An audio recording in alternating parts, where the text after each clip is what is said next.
यहाँ पर उपस्थित आप सभी भव्य वर पुंडरीक पुण्यात्मा महानुभाव, जीवन द्रुत गति से चलने वाले किसी यान की तरह से है। जीवन पर्वत से गिरती हुई सरता की धारा की तरह से है। जीवन कोई कहता है पानी के बगुले की तरह से है। जीवन कोई कहता है पुष्प की गंध की तरह से है, जो अनुभव में तो आता है किंतु पकड़ में नहीं आ पाता। शब्द की तरह से है, सुनने में तो आता है किंतु सहजता में पकड़ में नहीं आता। यंत्र आदि से पकड़ा जाता है किंतु ऐसे इंद्रिय से देखने में नहीं आता। उस जीवन को हमें सफल और सार्थक करना है। जीवन हमारा सफल बने, सार्थक हो, मंगलमय हो, स्वपर के लिए हितकारी बने। कैसे हो सकता है? इसके लिए कुछ पुरुषार्थ करने की आवश्यकता है। अनादिकाल से इस प्राणी के जीवन में जो कुसंस्कार पड़े हैं, उनके अनुसार जीवन व्यतीत करने से जीवन सफल और सार्थक नहीं हो सकता, सुखद और शांतिप्रद नहीं हो सकता। जीवन के द्वारा हम अपने अंतिम और चरम लक्ष्य मोक्ष को प्राप्त नहीं कर सकते। उन संस्कारों का तो नाश करना ही पड़ेगा। तो उसके लिए परम पुरुषार्थ की आवश्यकता है। जिस व्यक्ति ने समय का सदुपयोग किया, समझो उस व्यक्ति ने अपने जीवन का सदुपयोग किया। समय एक ऐसी मरहम है जो बहुत गहरे घावों को भी ठीक कर देता है। समय एक वह वस्तु है जिसके द्वारा छोटी सी लकीर बहुत बड़ी खाई बन जाती है। समय वह चीज़ है जो तत्काल की बात को भी दूरवर्ती कर देता है। समय वह चीज़ है जो बीज को अंकुर, पौधा, वृक्ष, वृद्ध वृक्ष और उसका अंत कर देता है। समय ही एक वह चीज़ है जिसके माध्यम से छोटे का बड़े का भेदभाव किया जा सकता है। समय न हो तो किसी भी द्रव्य में परिवर्तन संभव नहीं है। समय कभी अनुकूल होता है, कभी प्रतिकूल। प्रातःकाल सूर्य उदय होता है, संध्या काल में ढल जाता है। समय समय की बात है, समय समय का खेल। समय बिगड़ने में नहीं लगे जरा सी देर। यह समय जीवन के खेल को बना भी देता है और जीवन के खेल को बिगाड़ भी देता है। समय के मायने क्या समझें? समय के मायने पहला अर्थ है काल, टाइम। आप कहते हैं व्यवहार में हमारे पास समय नहीं है, इतना समय हो गया, बहुत समय बाद मिले। अरे समय की कीमत पहचानो, तुम समय का दुरुपयोग करते हो, इत्यादि वाक्यों में समय शब्द का प्रयोग काल के लिए होता है, टाइम के लिए होता है। दूसरा समय शब्द का प्रयोग किया जाता है आत्मा के लिए। आत्मा भी समय शब्द से संबोधित की जाती है।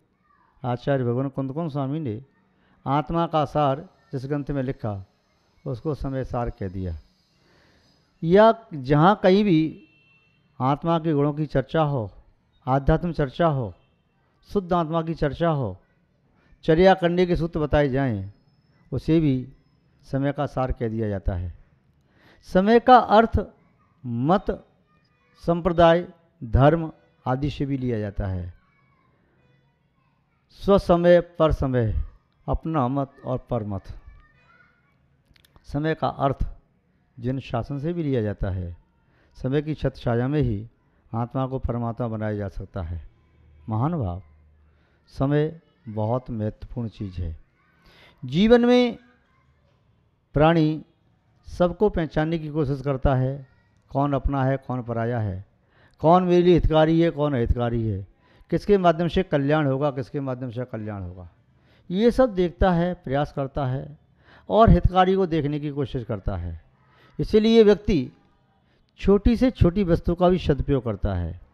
यदि 4 रुपये की झाड़ू भी लाएगा उसका सदुपयोग करेगा, यदि कोई 10 रुपये का मटका भी लेके आया उसका सदुपयोग करेगा, यदि कोई और छोटी सी चीज़ लेकर के आता है उसका सदुपयोग करता है। कोई मिट्टी का खिलौना खरीदा उसे यूँ तोड़ नहीं देगा, उसका भी सदुपयोग करता है। व्यक्ति अल्प मूल्य वाली वस्तु से लेकर के बहुमूल्य तक की सभी वस्तुओं का सदुपयोग करता है।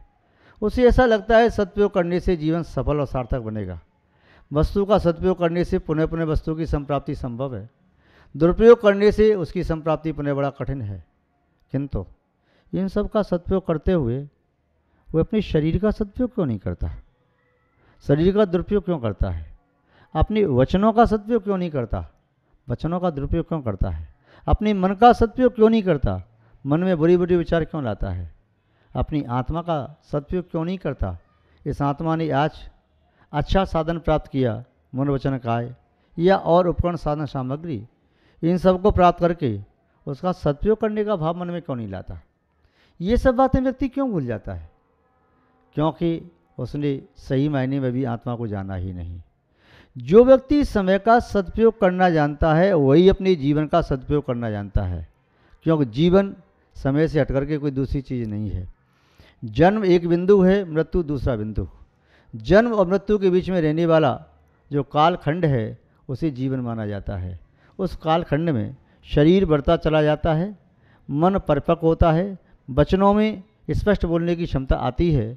वह समय ही करता है जिसने समय का सदुपयोग किया, अपने जीवन का एक एक क्षण बड़ी सावधानी पूर्वक व्यतीत किया है, वह समय का सदुपयोग करने में समर्थ होता है। समय शब्द को यूं भी अपन देख सकते हैं, स अक्षर कहें तो स अक्षर सम्यक का प्रतीक है। सम्यक यानी समीचीनपना, प्रशंसनीय, श्रेष्ठ, अच्छा। तो समय यूं कहें जो समीचीनता से युक्त है, श्रेष्ठता से युक्त है, प्रशंसा के योग्य कार्य से युक्त है, वह समय है। स अक्षर का अर्थ समझ भी ले सकते हैं, जो समझमय है अर्थात ज्ञानमय, जो समझमय है अर्थात बुद्धिमय, जो समझमय है अर्थात विवेकमय, जो समझमय है अच्छी कला और विद्या में, जो समझमय है चतुराई में, होशियारी में, नीति निपुण। उसे कब कहाँ कौन सा कार्य करना चाहिए, कैसे करना चाहिए, क्यों करना चाहिए, इत्यादि बातों को जो जानता है वह समय को जानने वाला होता है। तो स अक्षर का अर्थ सम्यक भी लिया जा सकता है, स अक्षर का अर्थ समझ भी लिया जा सकता है। मैं तो अपने आप में कह ही रहा है उस मय यानी उससे युक्त, तब समय का अर्थ सम्यक में, समझ में। स अक्षर का अर्थ संयम भी किया जा सकता है, संयममय, जिस जीवन में आत्मनियंत्रण, इंद्रिय नियंत्रण, मनोनियंत्रण, वचन नियंत्रण, काय नियंत्रण, ये सब नियंत्रण हैं, वह संयम कहलाता है। जो व्यक्ति पांचों इंद्रियों को, मन को नियंत्रण में रखता है, षटकाय जीव की रक्षा करता है, वह भी संयम है, नियंत्रण है। अपनी वाणी पर नियंत्रण करता है, अपने शरीर की क्रियाओं पर नियंत्रण करता है, अपने मन के विचारों पर नियंत्रण करता है, वह नियंत्रण करना संयम है। स अक्षर का अर्थ संयम भी लिया जा सकता है। तो 3 अर्थ हुए स अक्षर के, सम्यक, समझ और संयम। स अक्षर का अर्थ सरलता भी है, परिणामों को सरल बनाओ, सरलमय। स अक्षर का अर्थ सहज भी होता है, सहज का अर्थ होता है नेचुरल, प्राकृतिक। स अक्षर के अर्थ सम्यक, समझ, संयम, सरल, सहज,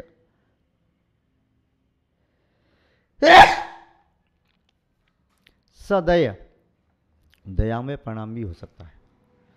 स अक्षर का अर्थ सफल भी होता है, सफलतामय, और स अक्षर का अर्थ समता भी होता है। इन सभी अर्थों को मय के साथ जोड़ दिया जाए, सम्यक में, समझ में, संयममय, सरलमय, सहजमय, पुनः समतामय और सफलमय। ये सभी अर्थ जोड़ लिए जाएं तब समझो कि समय शब्द के अर्थ हम सब देखते जा रहे हैं, समझ रहे हैं। और स अक्षर का अर्थ होता है सुंदर, स अक्षर का अर्थ होता है समीचीन, स अक्षर का अर्थ होता है जो सबके लिए सुखद हो। इसलिए किसी के साथ स अक्षर लगाने से उसका अर्थ बहुत अच्छा निकल के आ जाता है। महान भाव, तो समय के मायने हुआ ये सभी चीज़ें हमारे जीवन में आ जाएं, सम्यक भी आ जाए, समझ भी आ जाए, संयम भी आ जाए, सरलता भी आ जाए, सहजता भी आ जाए, समता भी आ जाए, समरसता भी आ जाए और सफलता भी आ जाए। ये सभी आ जाएंगे तब हम अपने जीवन को सार्थक कर पाएंगे, हम अपने जीवन का सदुपयोग कर पाएंगे। जिसने चित्त की उर्वरा भूमि पर समय के सम्यक बीज नहीं बोए, वह उस किसान की तरह से हाथ मलता रह जाता है जो किसान आषाढ़ में बारिश होने पर भी अपने खेत में बीज नहीं बोता। किंतु जो व्यक्ति समय के रहते हुए अपने चित्त की भूमि को उर्वरा बना करके सम्यक बीजों का वपन करता है, ऐसा व्यक्ति सुफल की फसल को प्राप्त करके परम आनंद, परम लक्ष्य को प्राप्त कर लेता है। महान भाव, हम समय का सही सदुपयोग करना सीखें। समय किसी का इंतजार नहीं करता, समय अपनी गति से गतिमान है। चाहे संसार के कोई और यंत्र आदि रुक जाएं, चाहे किसी की सांस रुक जाए, किसी का बोलना रुक जाए, चलना रुक जाए, विचारों का चिंतन की धारा रुक जाए, यहाँ तक किसी की सांस भी रुक सकती है, ब्लड का सर्कुलेशन भी रुक सकता है, सब कुछ रुक सकता है। जितने भी यंत्र यान बनाए जाते वे रुक सकते हैं, किंतु समय कभी रुकता नहीं। वह तो निरंतर चलता रहता है, चलता ही रहता है और चल के भी जाता कहीं नहीं है, अपने आप में परिणमन करता है और दूसरों के परिणमन में निमित्त बनता है। वह समय भी यही कहता है, आप भी अपने आप में परिणमन करो और दूसरों के शुभ परिणमन में निमित्त बनो। चल करके कहीं नहीं जाना है, बाहर के चलने से तुम्हें अंतरंग का लक्ष्य प्राप्त नहीं होगा। अब तो आपको अंतरंग में रमण करना है, अंतरंग में परिणमन करना है।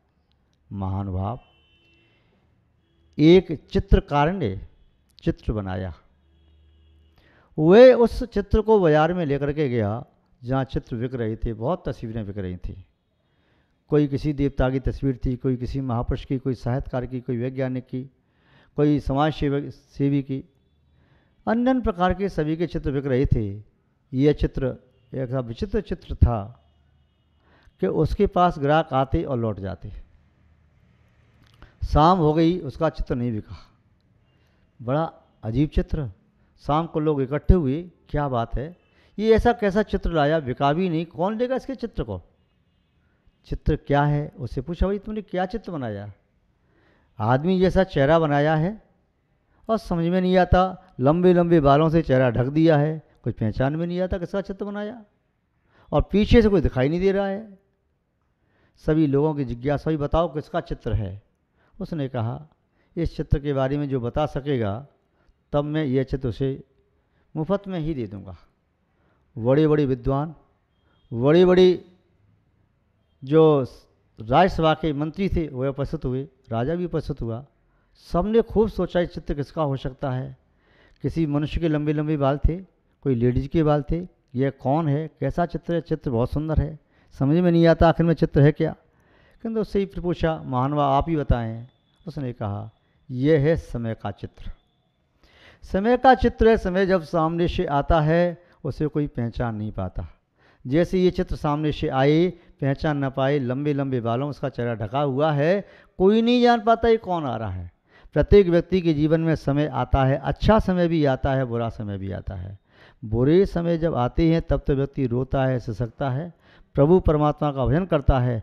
अच्छा समय आता है तो प्राय करके वह अपने कर्तव्यों को भूल जाता है, समय को पहचान नहीं पाता। कई बार समय उसके जीवन में आता है, उसको सु अवसर देने के लिए आता है, किंतु वह जान नहीं पाता। ये समय का चित्र है और पीछे से इसका सिर एकदम चिकना है, गंजा है। जब वह समय गुजर जाता है तब व्यक्ति समय को पकड़ने की कोशिश करता है, किंतु पीछे बाल नहीं है जो पकड़ लेगा। पीछे चांद चिकनी है, उसके हाथ फिसल जाते हैं, समय हाथ से फिसल जाता है।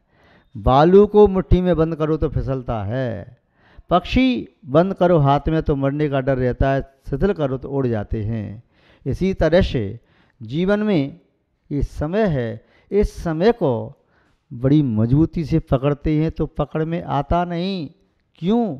जब वे पकड़ते हैं तो अपने हाथ ही मुट्ठी बंधे रह जाते हैं।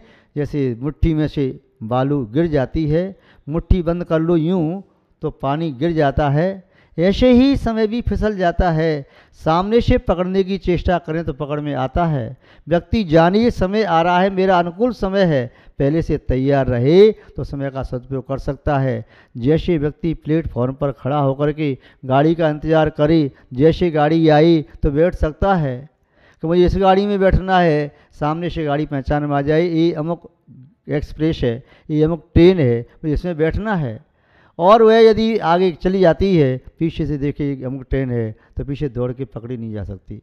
ऐसे ही जो समय को पहचानते हैं वे समय को सामने से आकर के स्वागत करते हैं और समय को पकड़ लेते हैं, और समय के जब पाबंद होते हैं तो वे व्यक्ति निस्संदेह जीवन में अच्छे प्रबंध करने में सफल होते हैं। हौसले जिसके बुलंद होते हैं, हौसले जिसके बुलंद होते हैं, अच्छे सपने उसकी मुट्ठी में बंद होते हैं।